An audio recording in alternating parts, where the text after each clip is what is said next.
My name is Amelia Wright. For 30 years, I was the background noise in my family's symphony of success. The text from my mother, Patricia, arrived on a Tuesday afternoon. Amelia, your constant pessimism about your brother's career is draining. For the sake of family harmony, you are not welcome at the reunion. I stared at those words in my Innovate Tech cubicle, my lunch forgotten. 30 years of being the reliable daughter, and this was my reward. My coworkers typed around me, oblivious. My phone screen blurred as tears filled my eyes. I wasn't just uninvited, I was erased. My mother's dismissal felt like a door slamming in my face. I'd questioned Mark's latest business venture, worried it seemed unstable. That honesty had cost me everything. The fluorescent lights hummed overhead as I sat frozen, realizing that in my family's eyes, I had never really mattered at all. The rejection wasn't just emotional, it was physical.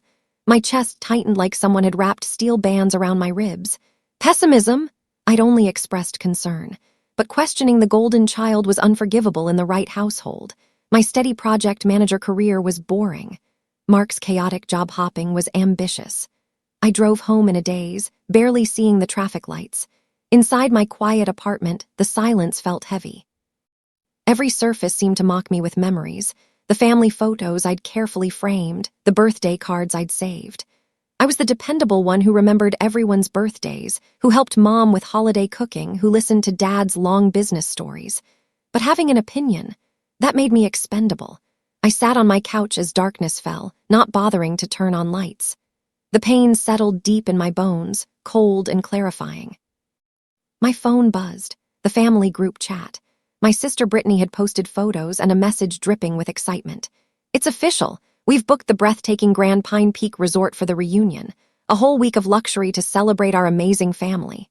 The pictures showed massive stone lodges, infinity pools overlooking mountains, and elegant dining rooms with crystal chandeliers. 70 family members, aunts, uncles, cousins, all celebrating together. Without me, the comments flooded in. Can't wait. This looks incredible. Best family ever. Each exclamation point felt like a tiny knife. I scrolled through the photos, tears dropping onto my phone's screen. They weren't just moving on without me, they were celebrating. The Grand Pine Peak Resort was one of the most exclusive destinations in the state. My family was making a statement, and that statement was clear. We're exceptional, and Amelia isn't part of that. Memories of past reunions flooded back. I'd spent hours helping Mom in rental house kitchens, while Brittany posted selfies and received praise for bringing the energy. I'd listened to Dad's endless stories about Mark's visionary business moves, while my promotion to senior project manager earned a distracted "that's nice, dear." Last year, I'd organized the entire gift exchange, but Brittany got credit for making it fun when she added music. I was the one who remembered Aunt Carol was gluten-free, who brought extra sunscreen for the kids, who stayed late helping clean up. But those invisible contributions meant nothing. I was the supporting character. No, not even that. I was the stagehand, working in shadows while others took bows. Now I wasn't even allowed backstage. The realization was crushing but strangely freeing. Their rejection hurt, but it also released me from something I hadn't known was a prison. That night, I opened a hidden folder on my laptop. The file name was simple: Synergy. For 5 years, I'd been building something revolutionary, a project management platform that used AI to predict project bottlenecks before they happened. I taught myself advanced coding, working late nights while my family assumed I was just always at the office. The platform could save companies millions in delayed projects and cost overruns. 6 months ago, a major tech firm called VentureCore had approached me after seeing a demo at a small conference. They'd offered $42 million. I'd hesitated, scared to let go of my creation, worried about the risks. But sitting in my apartment, cast out by my own family, that hesitation evaporated. Their rejection was gasoline on a fire I hadn't known was burning inside me. I opened my email and found VentureCore's last message. My hands shook as I began typing my response. I didn't accept their offer. I negotiated. I mentioned interest from their competitor, Technova. I highlighted Synergy's unique predictive algorithms that no other platform possessed. I requested better terms, more control over development direction, and a higher percentage of future licensing deals. I wasn't the meek daughter anymore. I was a businesswoman they'd never seen because they'd never bothered to look. Over the next 2 weeks, while my family excitedly planned their grand Pine Peak trip, I went back and forth with VentureCore's acquisition team. They pushed. I pushed back harder. Finally, they agreed to $58 million plus royalties. The contract arrived on a Thursday morning. I signed it in my cubicle, my hands steady, my heart pounding. My coworker Janet asked if I was okay. Apparently, I'd gasped out loud. "Just good news," I managed to say. That was an understatement. I'd just become wealthier than my father had ever been. The money hit my account exactly 1 week after the sale finalized. I stared at the balance, unable to process the numbers. But I didn't celebrate. Instead, I began planning. I hired a discreet business lawyer named Margaret Chen who specialized in anonymous acquisitions. Through her, we created a holding company called Apex Horizon. My name appeared nowhere in the paperwork. I gave Margaret specific instructions.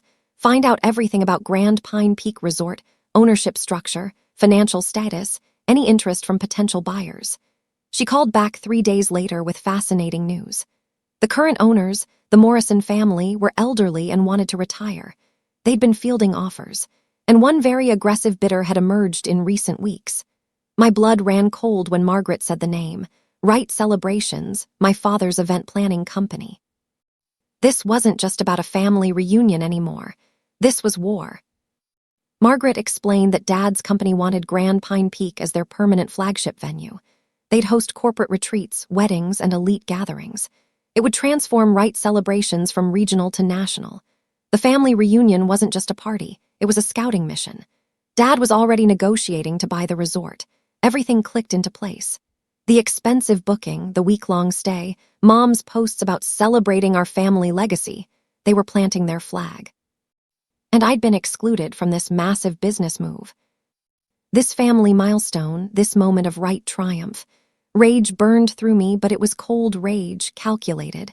I told Margaret to make an offer on my behalf through Apex Horizon. She hesitated. "Amelia, your father's offer is already at $70 million. This could get expensive." I looked out my apartment window at the city lights. "I don't care what it costs. I want that resort." The bidding war lasted 3 weeks. Dad, confident in his business empire, kept raising his offers. Through Margaret, I calmly matched him, then exceeded him. The Morrisons were delighted. 2 aggressive buyers in a bidding war drove the price higher than they'd dreamed. But I had advantages Dad didn't know about. I'd spent years reviewing Wright Celebrations' public financial filings. I knew he'd recently expanded into 3 new markets. I knew his credit lines were stretched. I knew the exact number where he'd have to stop or risk everything. Margaret called me weekly with updates. $72 million from Wright Celebrations. I'd respond, 74 from Apex. Dad would counter with 76. I'd go to 78. I pictured him in his office, frustrated, confused about this mysterious competitor. Finally, Margaret called with the news I'd been waiting for. Wright Celebrations has withdrawn. They've hit their limit. I smiled. "Make our final offer, $80 million. The call came on a Friday afternoon. "Congratulations, Ms. Wright. Grand Pine Peak Resort is yours." I sat in my cubicle, surrounded by the mundane sounds of office life, keyboards clicking, phones ringing, someone microwaving popcorn. But inside, I was screaming with triumph. $80 million. The largest amount I could never have imagined spending a year ago. But this wasn't just property. It was my declaration of independence. It was proof that the daughter they dismissed had surpassed them all. I signed the papers that evening in Margaret's office. As I wrote my name, she said quietly, "Your family is going to be shocked." I looked up at her. "My family has no idea they're about to be guests in my house."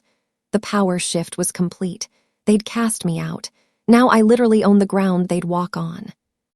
I took a month of leave from Innovate Tech, telling my family I was on a silent meditation retreat. Instead, I drove to Grand Pine Peak. The resort was even more beautiful than the photos. Massive timber lodges nestled in pine forests, mountain peaks in every direction, luxury screaming from every detail. I didn't announce myself as the owner. Instead, I introduced myself to staff as Anna, a hospitality consultant reviewing operations. The general manager, Mr. Dawson, a dignified man in his 50s, showed me around. I met Maria, the warm-hearted event coordinator. I met Chef Raymond, who took pride in farm-to-table cuisine. I met housekeepers, groundskeepers, activity directors. I learned their names, their stories. I saw that Grand Pine Peak wasn't just buildings and amenities, it was a community. Dad would have walked through seeing only profit margins. I saw people, and I fell in love with the place. Maria showed me the Wright family reunion file. 70 guests for a full week, she explained, flipping through detailed notes. They've booked every premium lodge, all dining rooms, the conference center for family meetings, and exclusive use of recreational facilities. They're very particular. Her diplomatic tone made me smile. I recognized Dad's demanding style in the notes, specific wine brands, temperature requirements, scheduling down to 15-minute intervals. They seem to think they own the place, Maria added with a small laugh. Not yet, I said quietly. She looked confused, but I just smiled. I personally approved every detail of their booking. The finest rooms, the best views, gourmet meals, premium activities. I wanted everything perfect. Not out of love, out of strategy. Let them arrive feeling like conquering royalty. The higher they rose, the harder they'd fall. The day before the reunion, Mom called. I was standing on the balcony of the owner's suite, a massive private lodge on the highest point of the property, watching the sunset paint the mountains gold and purple. We're packing for Grand Pine Peak, Mom said, her voice light but edged with superiority. I hope you're using this time alone for some. Personal growth. Personal growth. Code for learn your place. I watched an eagle soar over the valley below. I am growing, Mother, more than you can possibly imagine. The words felt powerful on my tongue. She made a dismissive sound. Well, we'll be celebrating family this week, real family who support each other. The dig was intentional. I didn't take the bait. Enjoy your trip, I said calmly. After I hung up, I stood there as stars began appearing. My heart felt peaceful for the first time in months. Tomorrow, everything would change. Their caravan of luxury SUVs pulled into the resort's grand entrance at exactly 2 o'clock. I watched from a discreet window in the main lodge, hidden behind thick curtains. The Wright family emerged like royalty greeting their subjects. Dad climbed out of the lead vehicle, wearing expensive casual clothes, surveying the property with an owner's eye ironic, since his bid had failed. Mark bounded out, slapping Dad's back, laughing too loudly. Mom stepped out gracefully, already posing for Brittany's phone camera. My sister documented everything for social media, of course. Aunts, uncles, cousins poured from vehicles, voices excited, taking photos. The staff greeted them professionally. Maria directed the luggage handling. Mr. Dawson welcomed Dad with a handshake. I watched my father's face. He smiled, but his eyes assessed everything, clearly disappointed he hadn't bought this place. They had no idea the mysterious buyer, who'd outbid them, was watching their arrival. I timed my entrance for the welcome dinner. The resort's grand dining room glittered with candlelight and crystal. All 70 family members were seated at elegant tables, wine flowing, laughter echoing off timber beams. I'd chosen my outfit carefully. A simple but perfectly tailored navy dress, understated jewelry, hair down. Not flashy, powerful. I walked through the entrance alone. The conversations nearest the door died first, like dominoes of silence falling. Then the quiet spread across the room until 70 faces turned toward me. Mom's expression went from confusion to horror to fury in seconds. She stood up sharply, her chair scraping against the floor. "Amelia," she hissed, loud enough for nearby tables to hear. "This is completely inappropriate. You were not invited. You need to leave immediately before you embarrass this family." Her face was red. Dad stood too, ready to handle the situation. I didn't move. I just stood there, calm, waiting. Before I could respond, Mr. Dawson appeared from a side door, walking briskly toward the commotion. Dad stepped forward, moving to intercept him, his voice dropping into smooth business mode. "Mr. Dawson, terribly sorry about this interruption. This is my daughter, Amelia. She wasn't invited to our event. I'll escort her out quietly. No need for concern." His tone was apologetic but firm, the voice of a man used to fixing problems. But Mr. Dawson barely glanced at Dad. He walked straight past him like he was invisible and stopped directly in front of me.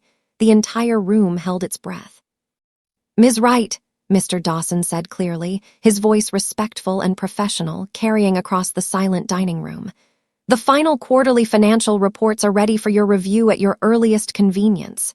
The words hung in the air like smoke. "Your review. Your..." Mom's face went blank with confusion.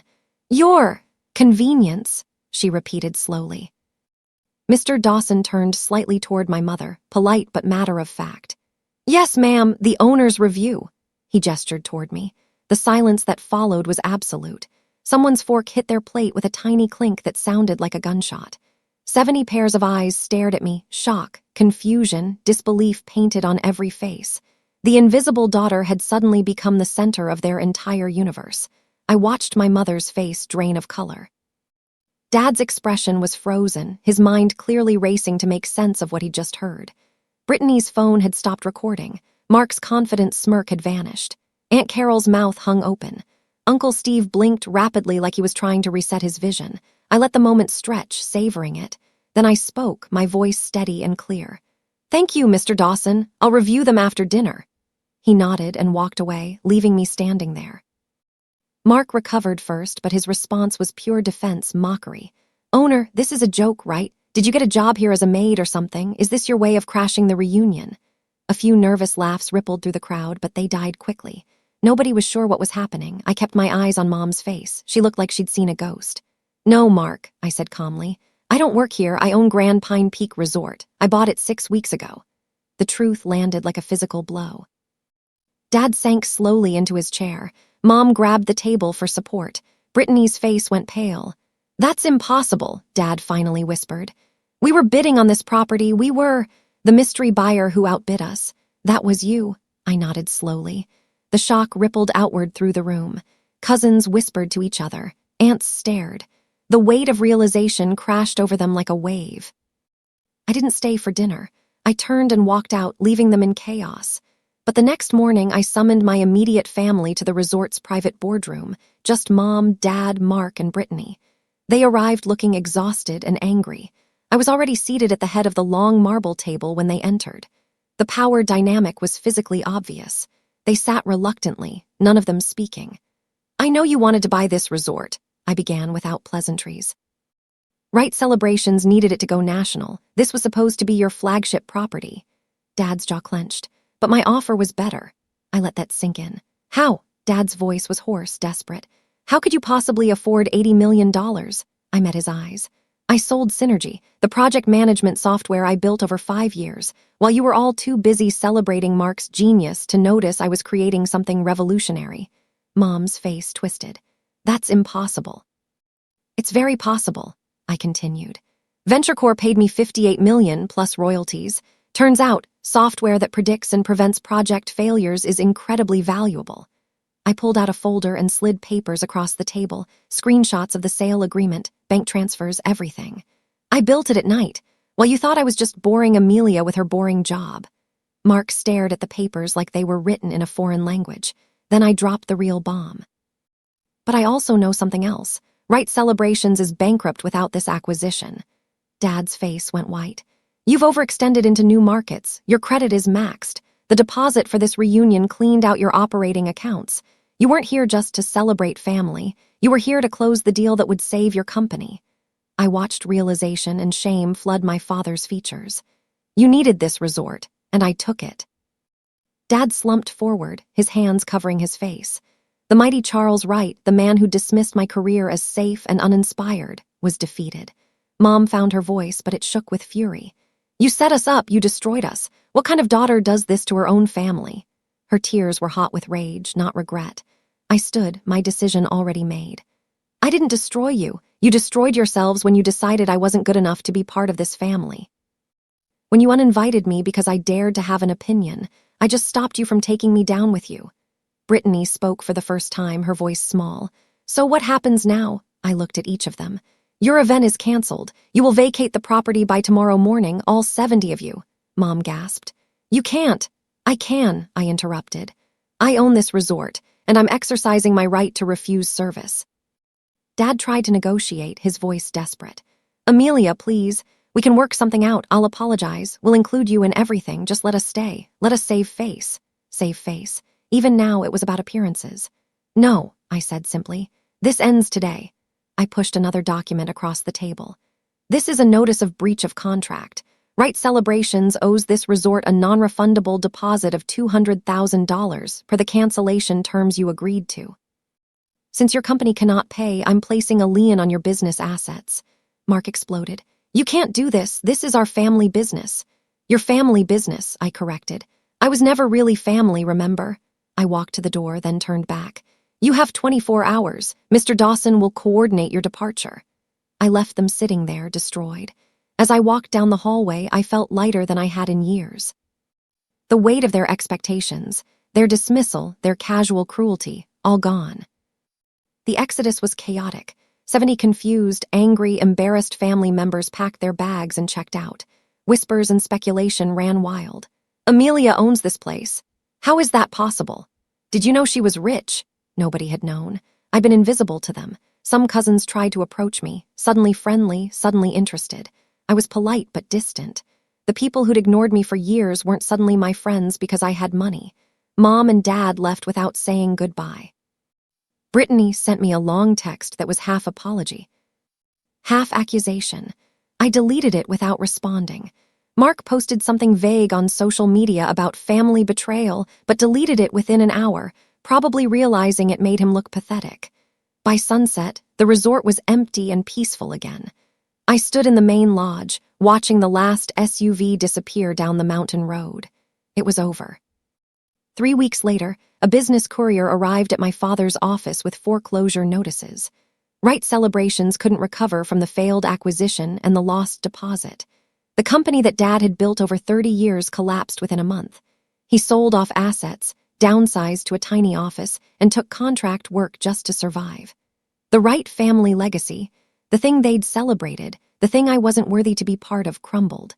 The irony wasn't lost on me. 2 months after the reunion disaster, Business Innovator magazine contacted me for an interview. The article ran with the headline, "From Cubicle to Castle, the project manager who quietly conquered hospitality." I talked about believing in your own vision, about building things that matter, about refusing to let others define your worth. I didn't mention my family. They were a footnote in my story now, not the main narrative. When people asked about the family reunion incident, I simply said, I chose myself. Today, I'm standing on the balcony of my owner's suite at Grand Pine Peak Resort, watching another stunning sunset. 6 months have passed since that chaotic reunion. The resort is thriving, bookings are up, staff morale is incredible, and we're expanding into ecotourism initiatives. I hired Maria as my operations director. Chef Raymond developed a farm partnership that's brought national attention. Mr. Dawson tells me often that the resort has never been better. I've reconnected with a few cousins who reached out genuinely, not opportunistically. But most of my family remains distant, probably still bitter. I don't chase reconciliation. The pain of their rejection has faded into something else, not quite forgiveness, but acceptance. They showed me who they were. I chose to become someone better. I didn't just buy a building that day. I bought my freedom, my self-respect, my future. The Wright name continues, but on my terms now. And as stars appear over the mountains, I know with absolute certainty, I'm exactly where I belong.